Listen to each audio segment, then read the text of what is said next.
Биздин ошол депутаттар отурат, мен менен кошо барган, жергиликтүү бийликтин губернатору дагы барган жалат. Сүйлөшүү жолу менен бүтүргөн. Мен эмне үчүн айтам? Өзүмдүн мактагандык эмес. Акыркы 7-8 болгон окуяларда мага кой таштагы 2019-жылы тапшырма моңдой коюлган.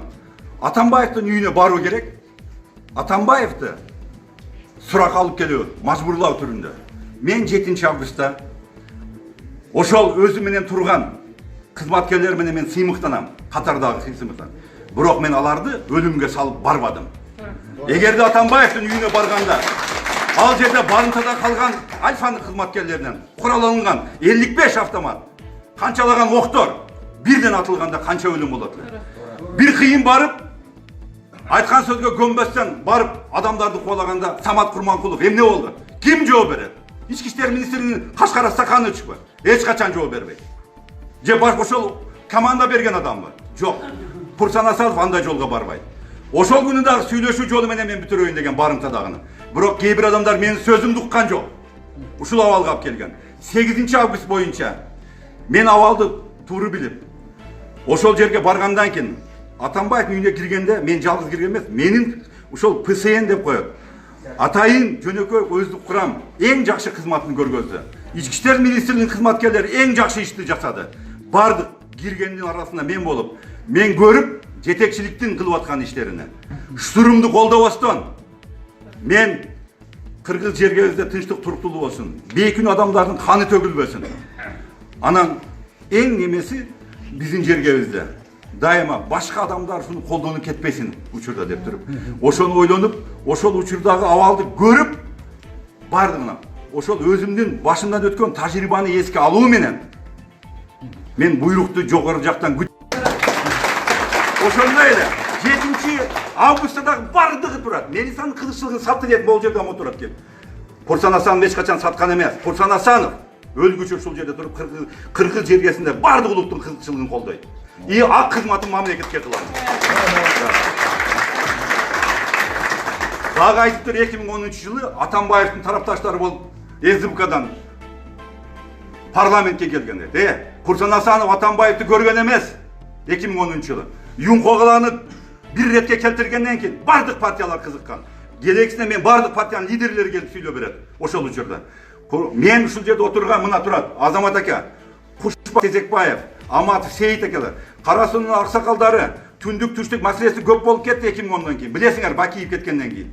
Ушул иретке келтирүү үчүн сен ушул партияга барышың керек деп айтканда, мен өзүм агаларымды, апаларымды угуп туруп, анан СДПК партиясына баргам. Мен Бишкекке келип, форумга келип бир кадам ташаган эмесмин. Бул болгон окуя. А бул жерде күнөдө ошону да жазып жатат. Мен кызыкчылыгым ойлогон эмесмин. Бир дагы мен кек башымды дайыма сайып, 7-8 августта дагы эки тараптан тең өлүү болбосун деп, өздүк курамдын ичинде дагы Самат Курманкуловго окшобосун деп туруп, мен ушул жолго барганмын. Өзүмдү башымды сайып туруп. Мен ушул кылган бардык иш кыймыл аракети менен сыймыктанамын. Сөзсүз түрдө. Бир дагы мен пожалуй желет этпеймин. Эл үчүн дайыма кызматка мен даяр.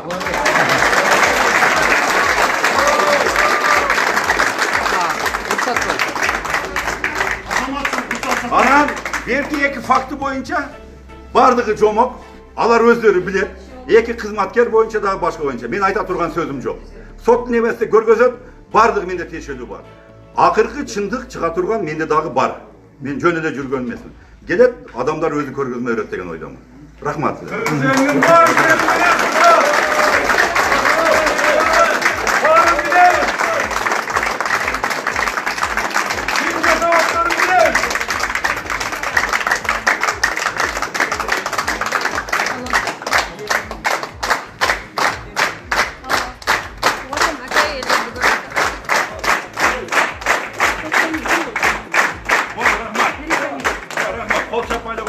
Бир жерде неме бар?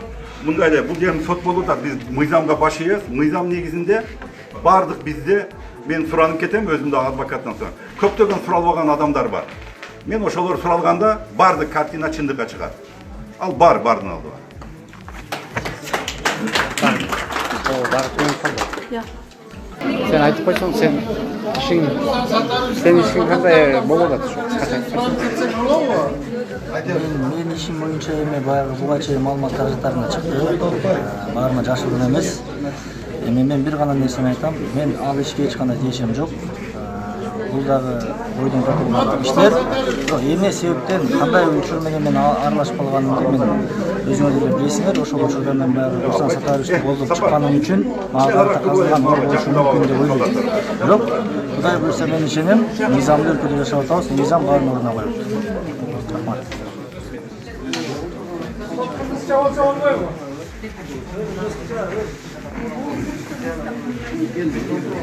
Урматтуу жердештер, мына менин атам Азамат, мен Жаңгар айылынан келдим. Биз мына Курсан Асановду төрөлгөндөн бери билебиз. Кандай чоңойгон, кандай семьяда чоңойгон, кандай тарбия алган.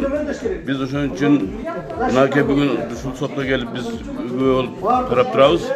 Биздин негизги айта турган жери мынакей ушул сот акыйкат өтсө, чын болсо, биринчиден, экинчиден мен бир эле ушул сөздү айтпастан биз Жаңгарык айылынын 90го чыккан, 100гө чыгайын деген чалык кемпирлердин атынан келдик. Ошолор бизге айтты, ушул бүгүн Курсан Сатаровдун соту болот экен. Биз ушул аксакалдар, айылдын аксакалдары ушул айтып барып туруп ушул суранып койгула. Биздин акыйкаттыкты, чындыкты чыгарып, ушул биздин Курсан Асановдун сотуна бир жакшылык бир ниет кылып айтып жиберди. Мен ошол жакшылык ниетти да айткым келет. Биз эми негизинен айтканда бул бүгүнкү соттун бардыгыбыз эле тилеп атабыз, ушу жакшылык болсун деп. Негизгиси бул Курсан Асановдун эрдигин, Курсан Асановдун өткөн жолдорун, бүгүнкү күнгө чейинки мунун баскан жолдорун бардыгыбыз биз билебиз. Бул ар дайым өзүнүн чындыгын, өзүнүн эр жүрөктүгүн, өзүнүн акыйкаттыгын, өзүнүн чыныгы кыргыз элинин жараны экендигин көрсөтүп келген. Ошон үчүн биз айтып элек, акыйкаттары ушул биздин аксакалдардын дагы бир суранган Бужак болор. Ошол аз. Менин маселем боюнча. Сиздин маселеңиз боюнча ошол. Менин маселем боюнча эле келгенмин. Негизи менин маселем. Негизи ушу Асанов боюнчачы өткөндө. Эми ошол тергөө мезгилинде Асановдон жана ошол адамдар болуп чыгыптыр. Эми ошол сот мезгилинде бүт такталып анакка чыгат да ошол. Сиз арыз жазгансызбы экен, ошондо арыз жазуучусузбу бияка? Потерпевший. Сиздер берип коюңуздар анда интервью.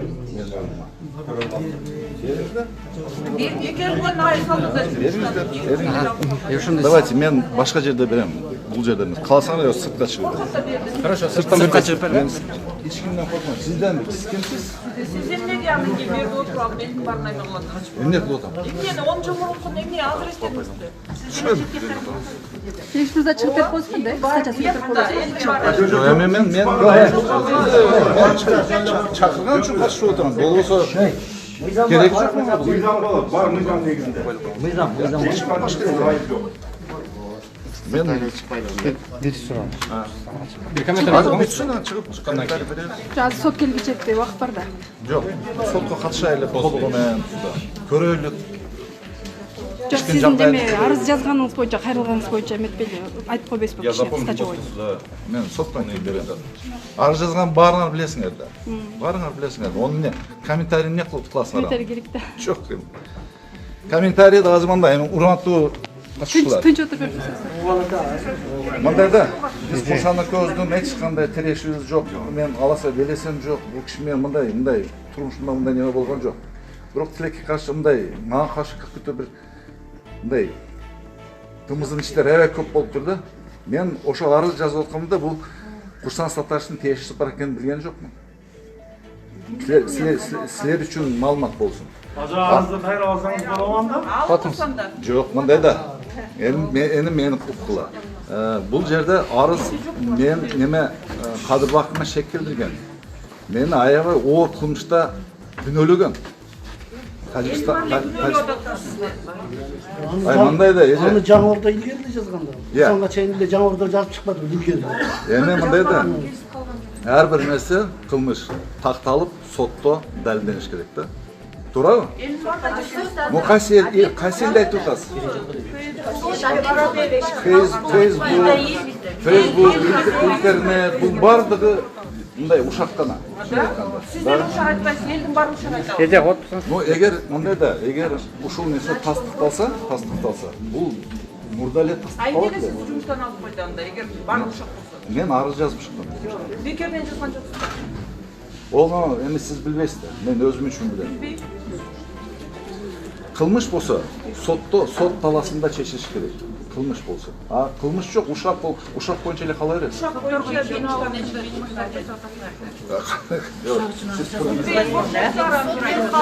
Мен немеден кишлешем, Эми эжелер, мен сиздер менен айтышканга немем жок, чын айтсам. Сиздер не десеңиздер мейли. Ошондо сизге баарыбыз да. Мага баарыбир. Потому что мен ушунча сөз уктум мына Facebook башка жерлерден чын айтканда уяты жок экен да ошол адамдар. Мына кылайлык, сот боло берсин. Сот кандай жыйынтык чыгарса, ошол менен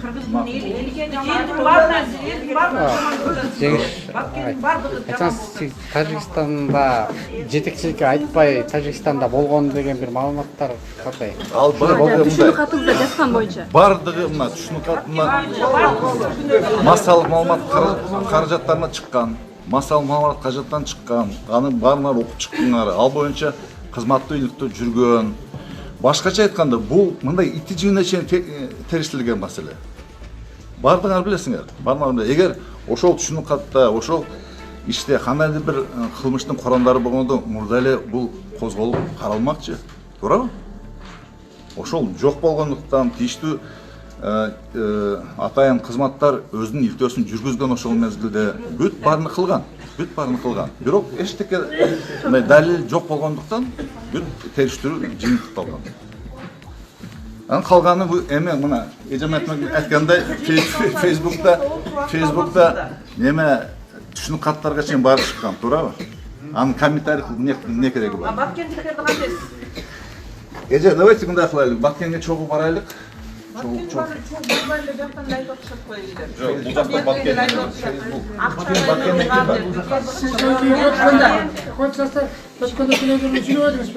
Баткенели акчага жалданып пикетке чыкты деп. Баткенели деген жери жок. Ошол пикетке чыкты дедиңиз го? Телевизорда. Да. Ошол тууралуу Эми мана сиз айткандай, сиз айтып атпайсызбы? элдин баары үчүн күйүп атыр да. Турсаңар мен жооп берейин. Сиз айтыпсыз, эл айтып атат. Ол жерде эл айтып атат, акчага чыккан деп. А сиз деген любой случай выгодный адам, вы же не можете безответственно заявлять, элдер акчага чыкты деп. Вы же на службе. Андан кийин бир топ Баткендин өкүлдөрү, Баткендин, Лейлектен, Калам жайдан, сыяктан чыгып бара айтышты. Ошол акчага чыккан деп ошол. Олдуңуздан чыгып кетти. Эми сиз аны жууп кетире албайсыз. Ошо архивде калды. Мейли. Сиз айтсаңыз кайра ала албайсыз. Эми мындай, давайте мен сиздер менен урушкан Сөздүн кул болуп калды. Сот ачайлык. Сот кандай болсо, Сиз бос чиновник болуп ошол сөздү айттыңыз да? Акчага чыкты дедиңиз.